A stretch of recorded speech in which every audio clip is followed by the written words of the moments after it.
from Bugoma, Gongwa, MONBASA, MVITA, dogs of war. Call them mercenaries, call them soldiers for hire or soldiers of fortune. These are people who practice, train, equip, and fight wars for payment or plunder. The word dogs of war may not be too common, but mercenaries is. Everybody has heard that. In the past, you could source for soldiers who are not from your country or army to fight for you, assassinate people for you, or bolster your defense. Some communities lived a life of plundering in the past. A good example is the Vikings and their longboats. They would sneak into a coastal village, attack, murder, rape, and plunder, and move on. The fall of the Egyptian last kingdom had stories of the wild men from the sea. They are not known to history who they were, but I don't know if it sounds like the statement above. In India, we had the Mamluk. In Italy, we had the condottiere. Today, we have mercenaries from all the world powers who don't fight under their flags. They bring the money to the home country. Examples from the past was where pirates like John Drake were commissioned by a government. The famous Little Sparrow, who inspired the label on the whiskey Johnny Walker, was also a pirate, and many others. These people lived a life of war, fighting, to gain loot, to take to wherever they belonged, and for their own use. These are soldiers or fighters who engage in high-risk activities for money. In the Ukrainian Russian war, there was somebody who was complaining from a certain country that the military was being interfered with because a general who has a private army, an army for hire, had gone to war. People from different countries have been hired to fight on both sides. These are mercenaries. These are the ones we call dogs of war.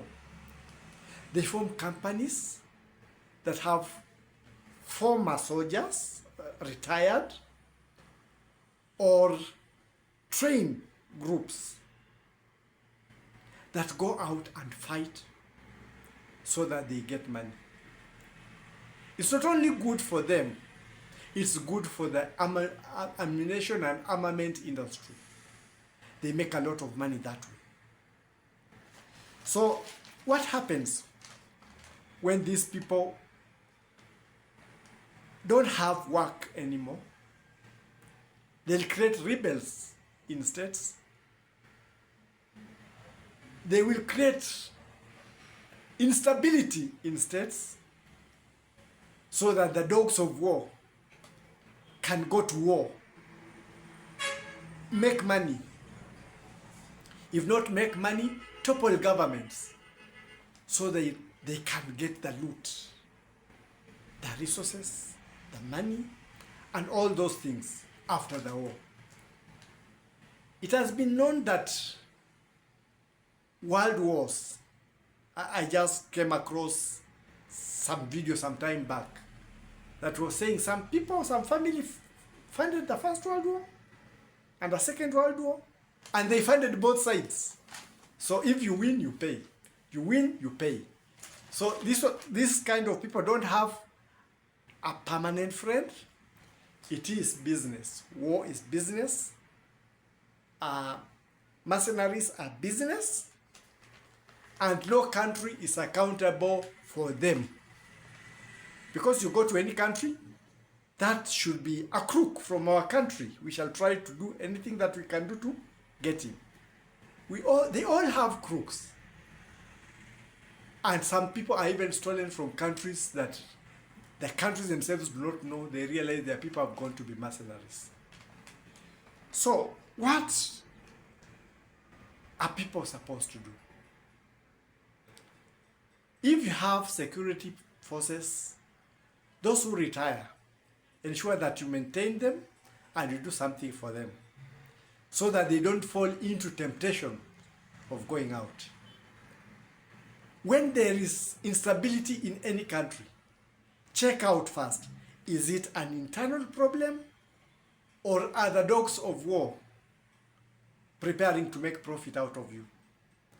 Because the more you are destabilized, the better it is. They can get the resources, they can do everything. They can engage in constant wars.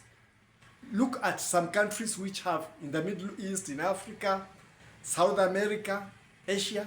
There are some countries where war never stops. It's a conduit for money, for the armament industry, for trafficking of people, and for growing now what was called illegal. Like now Afghanistan grows large fields of poppy. It's now a cash crop. So those same people would be able to get the very same things forbidden done in other places for money. I've been asking, we have the relevant authorities that are supposed to control these things worldwide. What are they thinking about them? When you people go to United Nations meetings, non-aligned, whatever, and everything, name them.